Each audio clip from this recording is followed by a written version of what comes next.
Hello, my friend. Welcome to your sleep story. My name is Stephen Dalton. I'm an Irish storyteller, and it's my great privilege to be the voice that you listen to as you go to sleep tonight. Tonight I have written a story for you about a boy and a dog and a volcano. It's a story in which not a lot happens. It's a simple story where a lesson is learned and two companions explore our beautiful planet together in complete safety and with such a sense of adventure. I really hope you like it. One small thing, if you'd like to hear some of my work in advance before it's released on YouTube, you can do so on Patreon. The link is below this video. Okay, let's do the relaxation session, which will take a few minutes before tonight's sleep story. I'm going to count down from 10 to 1, and as I do, allow yourself to let go more and more. 10. Feel the support of the bed beneath you, or the floor, or whatever you lie upon tonight. And beneath all of that, feel the support of the earth, our home. Feel the constantness of it. Feel that you can let go a little more now as you become more and more aware of that deep support, that constant support.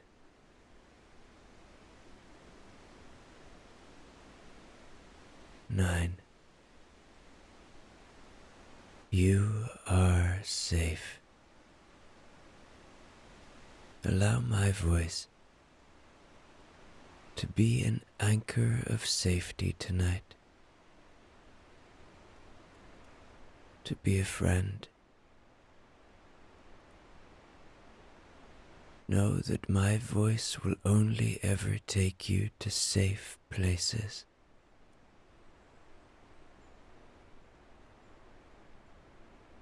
And with that knowledge, see if you can sink into this moment a little more now.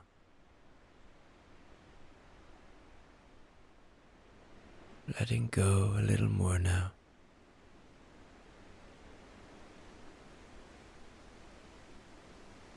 8. Feel into your body.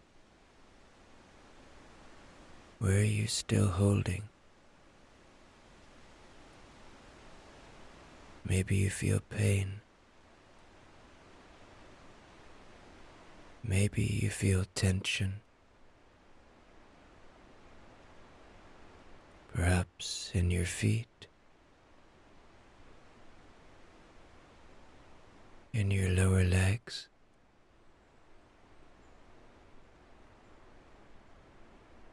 Maybe in your belly,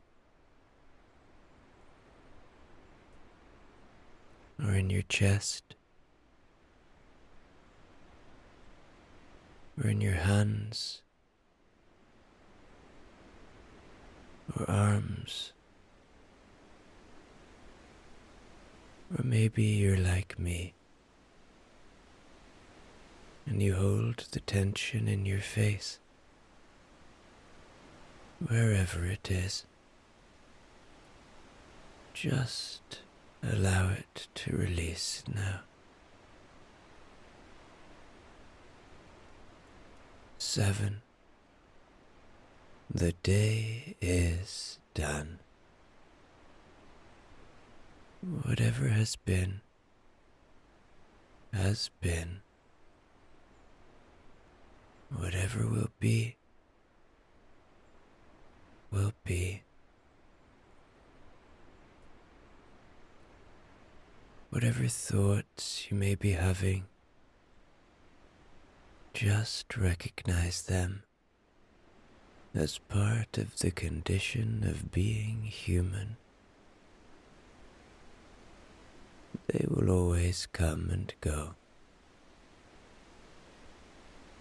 And as they arrive,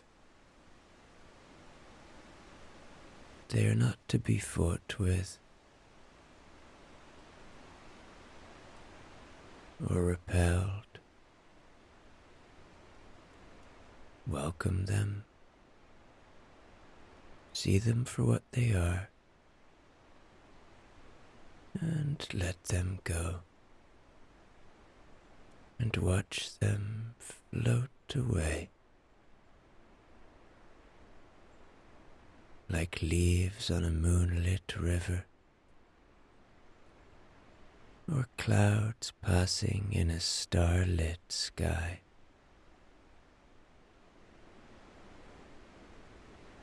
Six. This is your moment. This is your time. You have nowhere to go now. Nowhere to be.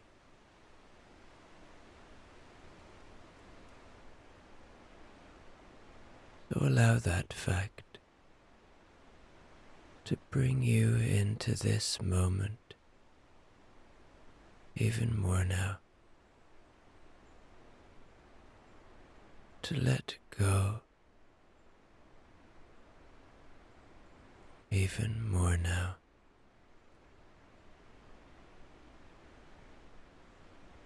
Five. Perhaps begin to feel a little gratitude now. Gratitude for this moment. Gratitude for the simple things.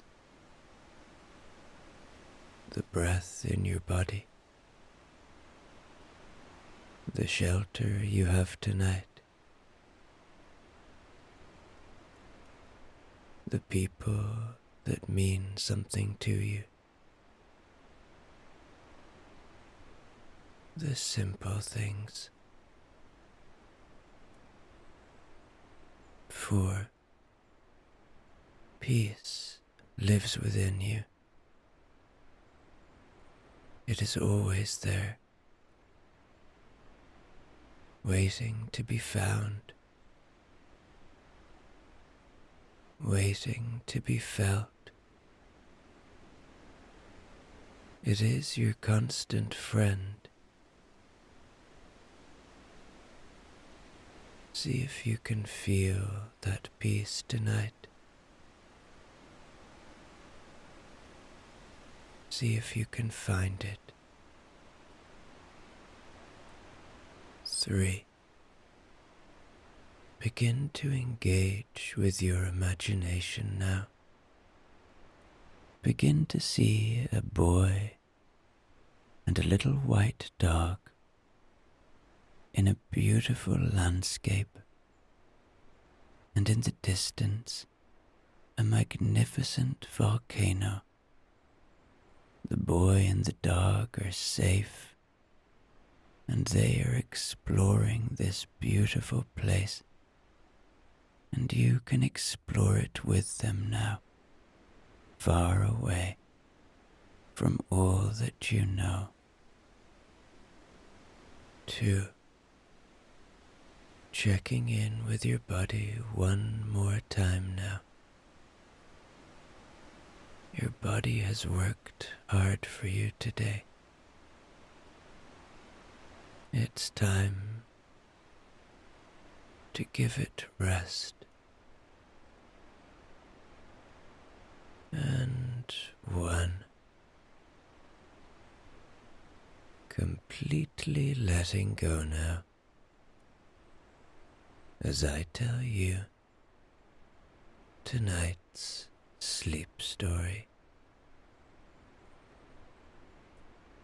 There was once a boy and a dog and a volcano. Now, the boy was neither very young nor very old. That in-between age where the world feels both familiar and full of mystery.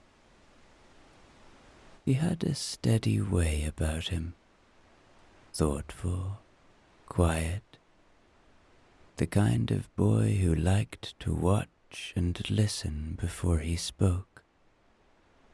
His hair, which he wore quite long, curled slightly at the ends, and his hands, though small, showed the marks of a life spent exploring, scuffs from trees climbed, scratches from brambles passed, and faint stains of earth and leaves that never quite washed away.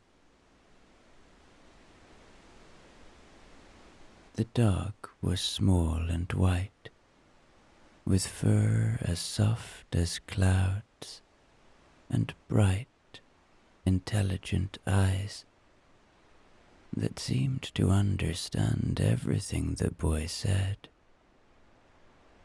She had a cleverness about her, the kind of cleverness that didn't need to boast.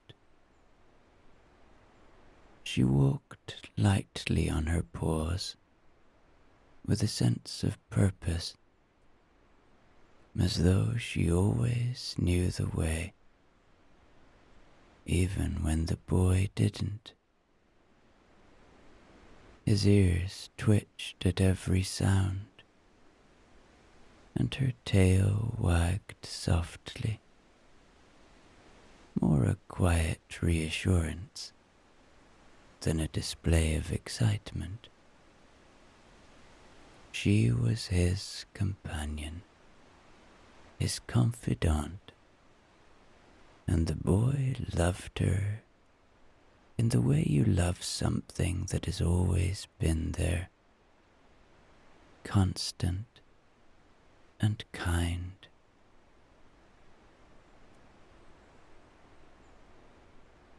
Now the boy and the dog were not lost, nor had they run away. They were here, out exploring, because they had chosen to be. Out in the wide world, where the air smelled of open spaces, and the ground stretched endlessly before them. It was a trip they'd talked about for days, or perhaps weeks, though only in the quiet way that boys and dogs do, with shared looks and unspoken understanding. They hadn't gone far, just far enough to feel free, to see what lay beyond the familiar edges of their world.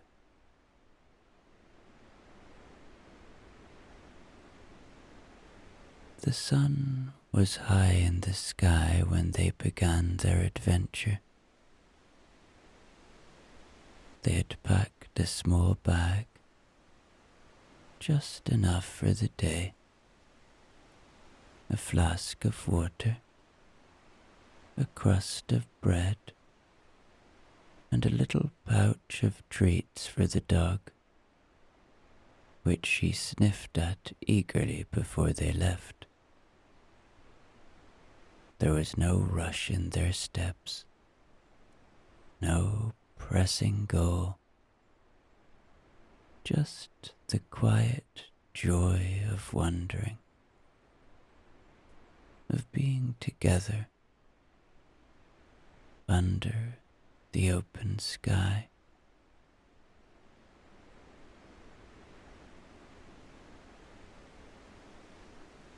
As they walked, the boy's thoughts drifted.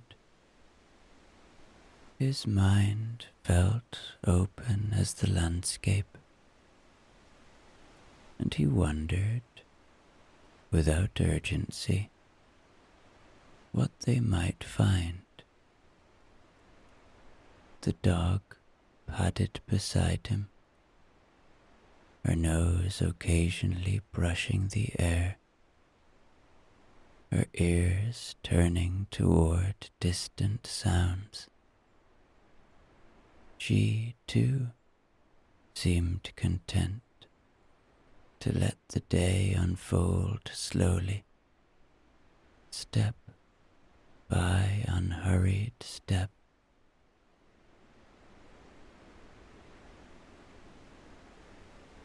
The path they followed was a quiet one, winding through a landscape that felt untouched and unhurried. The boy and the dog walked through fields where wildflowers grew in lazy clusters, their colors softened by the hazy light of the sun. The air here smelled of warm grass and something faintly sweet, as though the earth itself had decided to bloom. The boy didn't have a map, nor did he feel like he needed one. He walked with the kind of trust that children have, the trust that the world will show you what you need to see when you're ready to see it.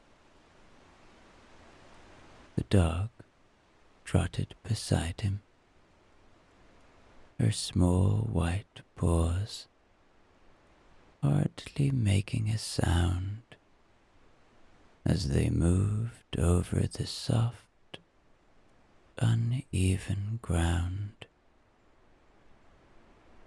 Occasionally, she would stop, her nose dipping towards something interesting,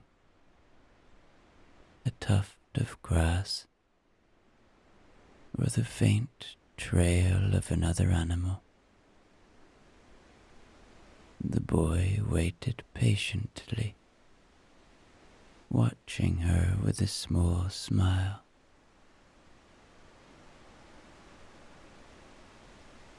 They didn't set out that morning, looking for anything in particular. They hadn't planned to find the volcano, though the boy had heard about it once, in a quiet story told by a neighbor. It was an old volcano, they had said, long asleep.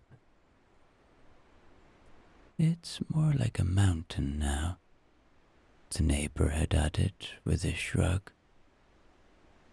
But they say it still glows sometimes, like the fire inside hasn't quite forgotten how to burn.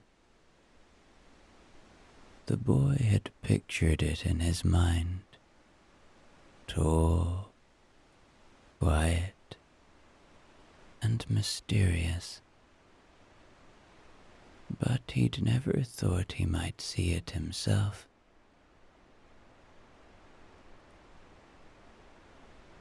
Now, as they rounded a small hill, the boy stopped. His breath caught for a moment, and he reached out instinctively, his hand brushing the soft fur of the dog's back. There it was, rising gently in the distance, a shape so massive and still that it almost didn't seem real. The volcano. It didn't look dangerous. In fact, it looked peaceful, like it had been sitting there for centuries, unbothered by the world around it.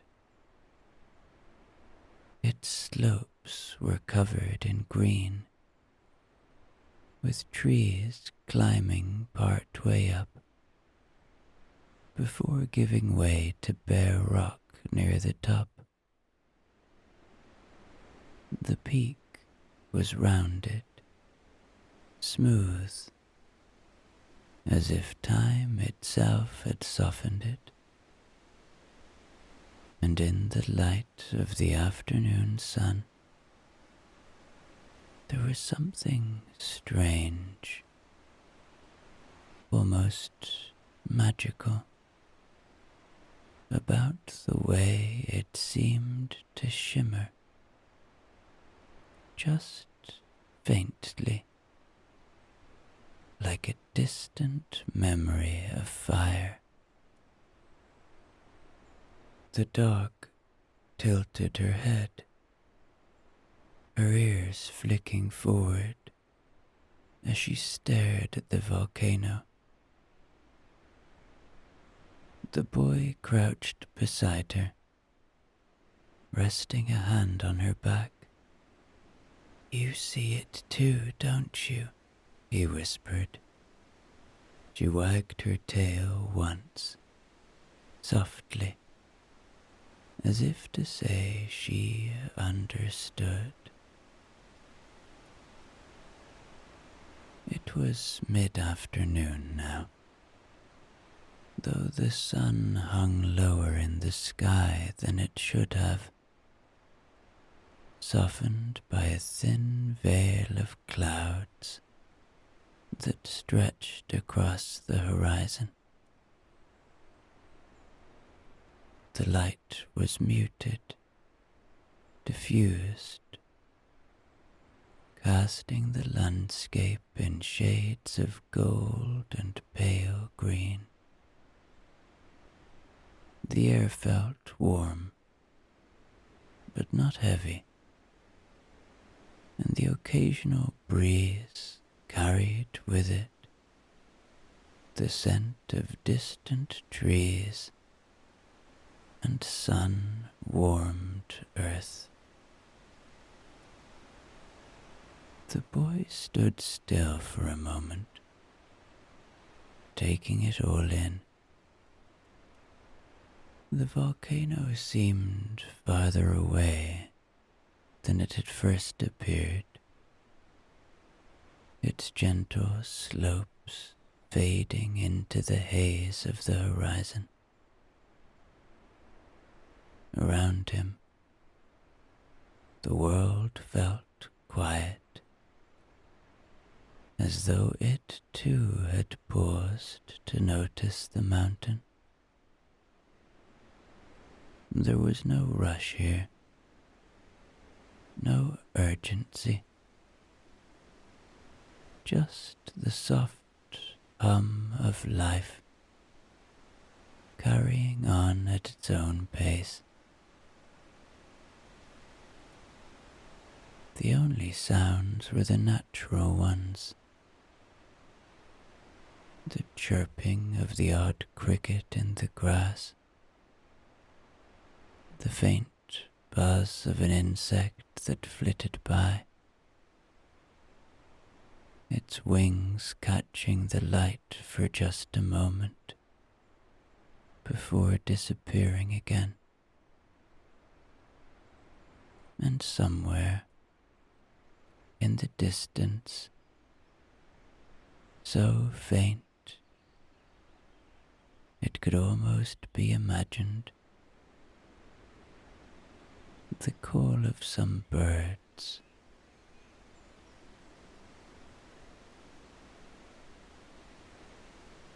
The dog stood beside the boy, her nose twitching as she sniffed the breeze. She seemed more alert now, her ears tilting this way and that, catching sounds the boy couldn't hear. But there was no tension in her. Her tail wagged slowly, as if to reassure him that this place, this moment, was exactly as it should be.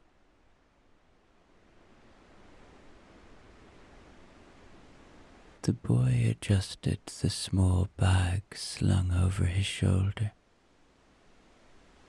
feeling its familiar weight. He looked up at the sky, noticing how the clouds moved, slow and deliberate, like a painting coming to life. The light shifted as they passed, dappling the ground in patterns of shadow and sun. He felt the warmth of the sunlight on his face and the coolness of the breeze as it brushed his skin.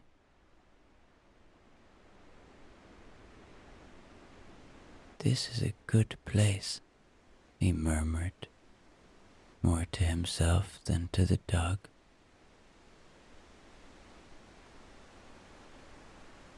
She turned to look at him, her bright eyes meeting his, and for a moment it felt as though she was agreeing with him, as if she too could sense the stillness, the calm.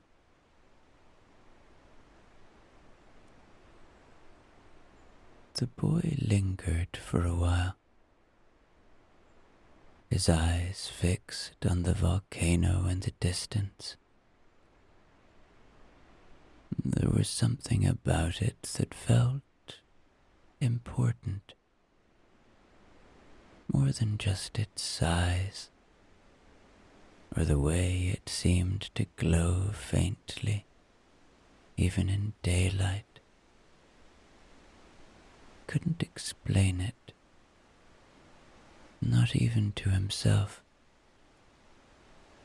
but he felt it deep in his chest, like the pull of a question he hadn't quite learned to ask.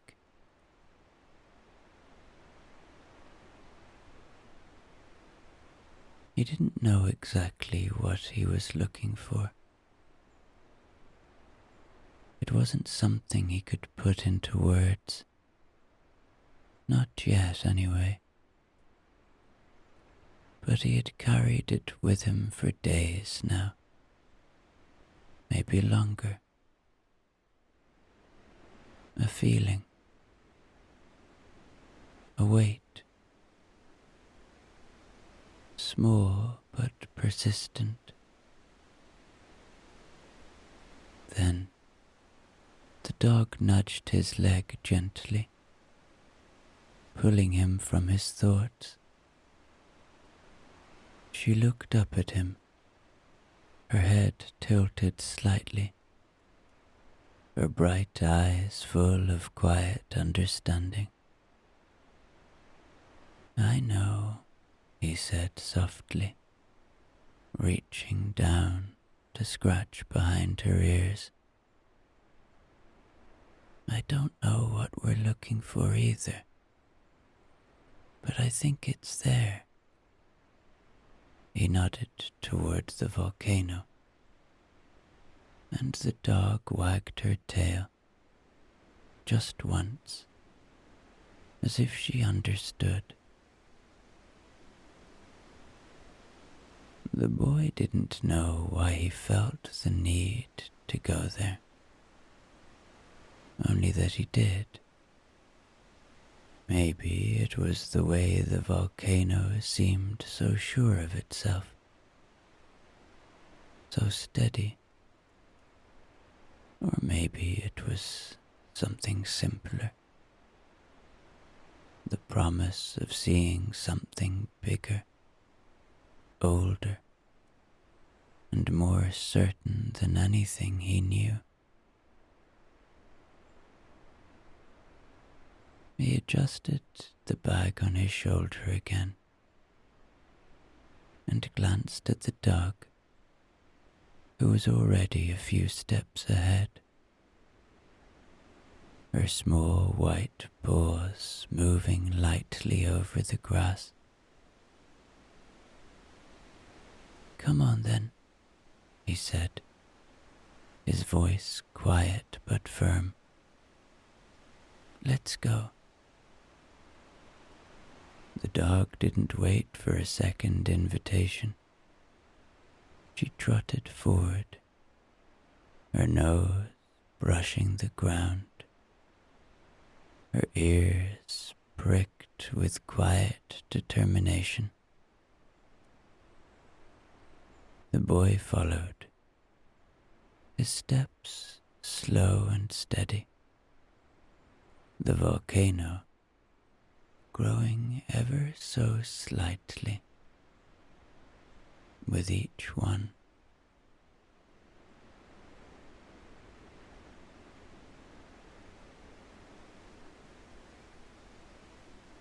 The boy walked in silence for a while, his gaze flicking between the soft path ahead and the volcano in the distance. His steps were unhurried, but there was a weight to his thoughts now, something that felt heavier the closer they came to the mountain. He reached into his bag as he walked, feeling the familiar shape of the little cloth-wrapped bundle inside. Lunch. The dog paused up ahead, her small body framed by a patch of sunlight that had broken through the clouds. She turned to look at him, as if checking to see if they were stopping yet. The boy smiled faintly, his fingers brushing over the bundle one more time before he pulled it out. "All right," he said softly. "Let's stop here." They found a quiet spot at the base of a large tree, its roots curling out of the ground like old, weathered hands.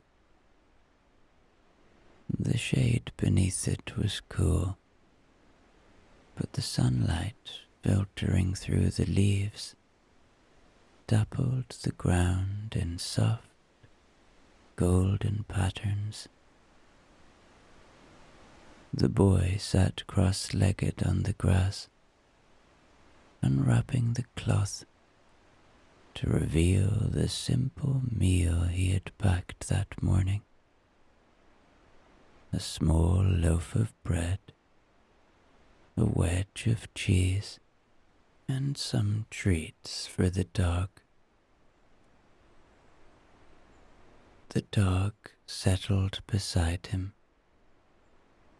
watching as he broke the bread into pieces. Then he took out her treats, and she sat patiently, her tail wagging softly against the ground as he put her treats in front of her. "You're spoiled, you know," he said, smiling a little as she sniffed delicately before eating. As he ate, his thoughts wandered back to the weight in his chest, to the question he couldn't find the answer to. And then it came to him.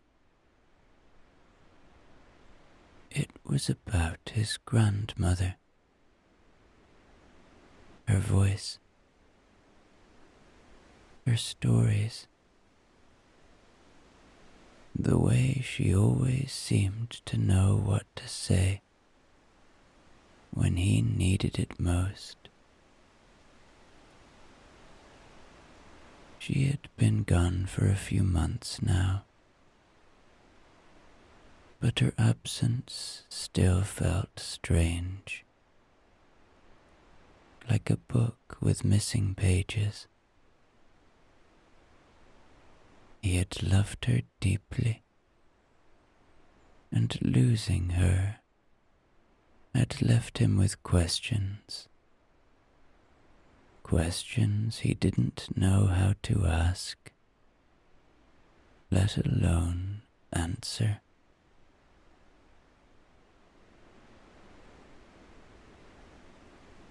Why did people leave? He wondered. Where did they go? And why did it feel like she was still with him in some way, even when she wasn't?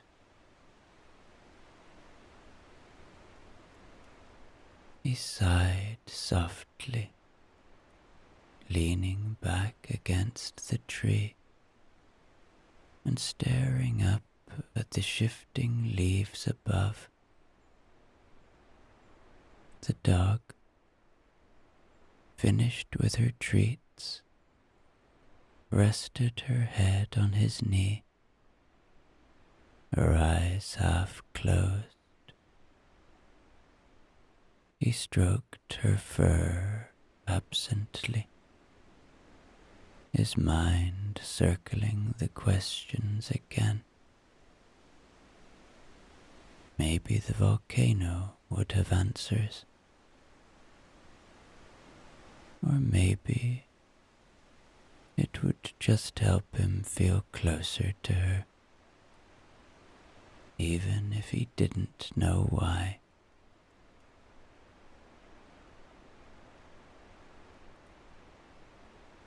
The sun had started its slow descent by the time they packed up the remains of their lunch and set off again.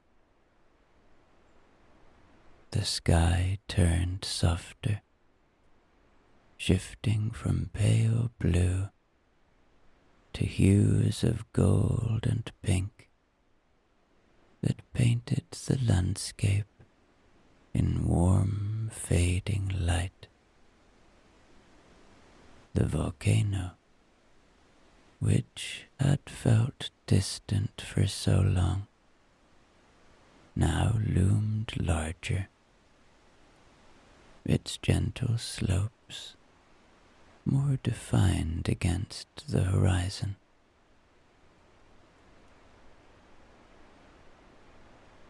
The boy walked slower now, not from tiredness, but from something quieter, something almost reverent. The air had changed as they drew closer, not colder, not heavier, but different, as though the space around the volcano carried its own kind of hush. Even the dog seemed to sense it, her ears flicking forward her steps lighter, more deliberate. The slopes of the volcano rose gently, covered in grass and patches of moss that gleamed in the low light. Small stones dotted the ground, smooth and rounded, scattered like forgotten treasures. The boy bent to pick one up, turning it over in his hand. It felt warm, as though it had been sitting in the sun all day, and he slipped it into his pocket without a word.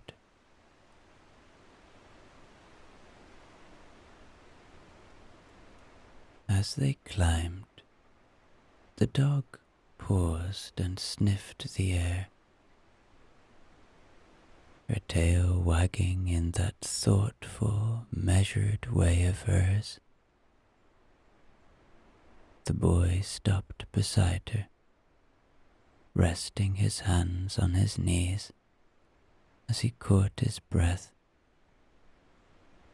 The top of the volcano was still a ways off, but the light was different here. It seemed to glow faintly. The boy rubbed his eyes, wondering if it was just the sunset playing tricks. But the light didn't fade. Then he heard it. Not a voice exactly, but a memory of one. It came so gently that he almost didn't notice it at first, like a whisper carried on the breeze. You don't have to know everything, little one. The boy froze, his hand falling to the dog's head instinctively. She looked up at him, calm and steady, as if to say, she heard it too. It was his grandmother's voice, clear and familiar, the way it had always been when she was telling him something important. He closed his eyes, the warmth of the air wrapping around him like a blanket. Sometimes, the voice continued, it's enough to just be, to feel the earth beneath your feet, the sun on your face, and to know you're part of something bigger. Tears pricked at the boy's eyes, though he didn't feel sad. The weight he'd carried in his chest seemed to shift, to lift slightly, like the light from the volcano was reaching inside him, loosening the questions he hadn't been able to put down. He didn't know how the voice had found him here, but it didn't matter. For the first time in a long while, he felt still. The boy took a deep breath, his eyes opening to the sight of the volcano glowing softly in the evening light. It wasn't just a place anymore. It was a presence, safe and steady, as though it had been waiting for him all along.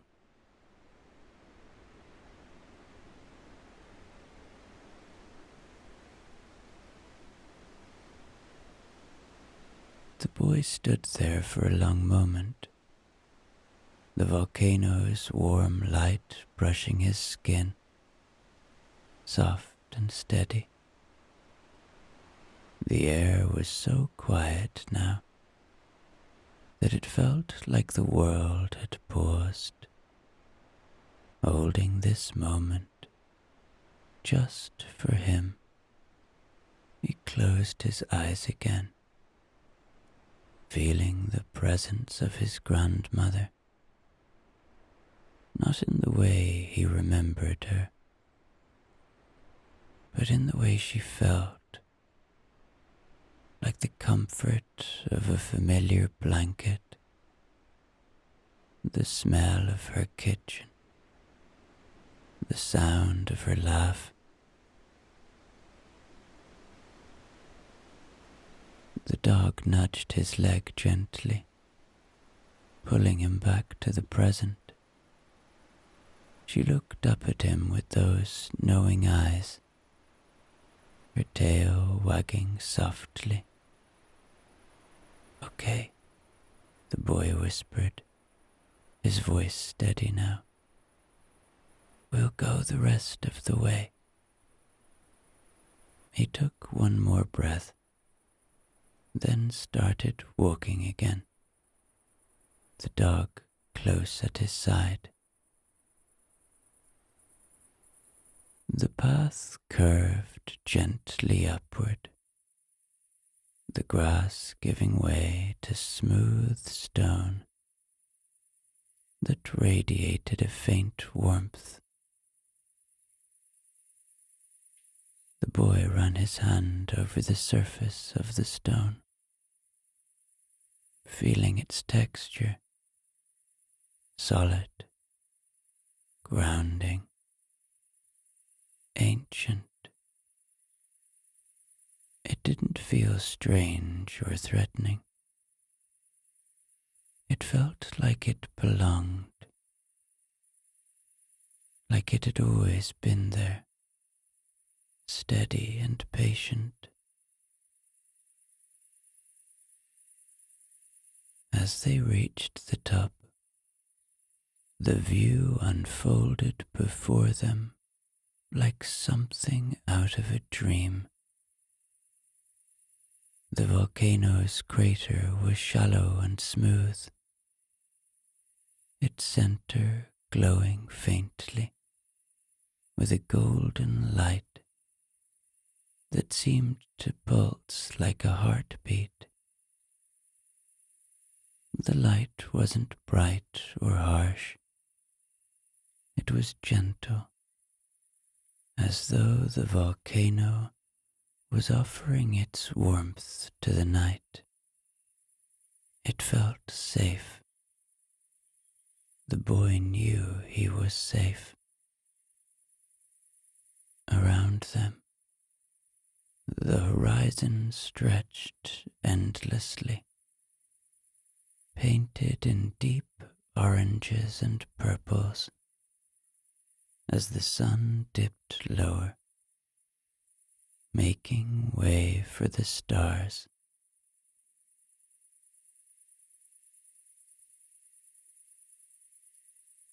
The boy sat down at the edge of the crater,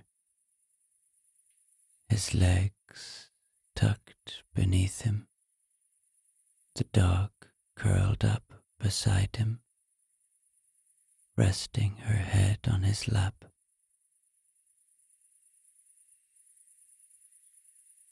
He didn't feel the need to ask questions anymore. The weight he'd carried, the sadness, the wondering, the ache of missing her felt softer now, quieter.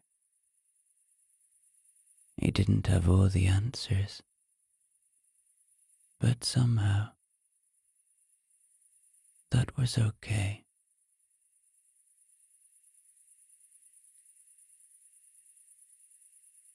The boy stayed here for a while, looking into the beauty of the volcano, his body still. The glow from the volcano seemed so soft, almost like it had dimmed to match the calmness he felt inside. He couldn't explain it, but as he sat there, it felt as though the volcano was watching over him.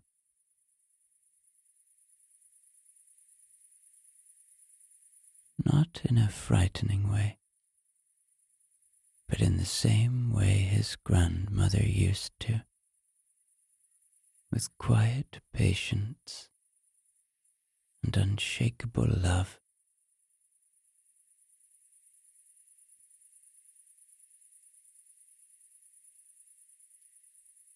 He thought of the stories she used to tell him, the way her voice would wrap around him like a warm blanket. She would always end her tales with something comforting, something simple like, "You'll understand one day." The boy had never known exactly what she meant, but sitting here now, with the volcano's quiet light surrounding him, he thought he might. The dog stirred beside him, letting out a soft sigh as she shifted her head on his lap. He looked down at her and smiled, brushing his fingers through her soft white fur. "We should go," he said, though his voice was low, almost reluctant. He stood slowly, stretching his legs, and the dog rose too, shaking herself lightly, as though to wake from a dream. He looked at the volcano. "Thank you," he whispered, though he wasn't sure who or what he was speaking to. Then, with the dog at his side, he began the journey down the slope. The path ahead, bathed in the soft glow of twilight. The walk home felt different. The volcano was behind him now. The boy didn't feel the weight in his chest anymore, not like before. By the time they reached home, the stars had begun to scatter across the sky, their light gentle and faint.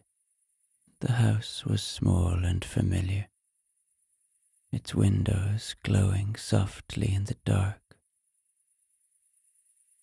The boy pushed open the door. He set his bag down and poured a bowl of water for the dog, who lapped it up gratefully before curling into her usual spot near the hearth. The boy's parents were already asleep, and he climbed into bed, the covers soft and cool against his skin. He lay on his back for a moment, staring at the ceiling, his mind drifting back to the volcano. He thought of the light, the warmth, the way it had felt so alive, like it understood him. And in that quiet moment before sleep, he realized something. His grandmother wasn't gone. Not really. She was in the stories she told, in the memories he carried, and maybe, just maybe, in places like the volcano. The boy's eyes grew heavy, and as he drifted off, he felt the same steady presence he had felt on the mountain, warm and calm, holding him as he slipped into dreams.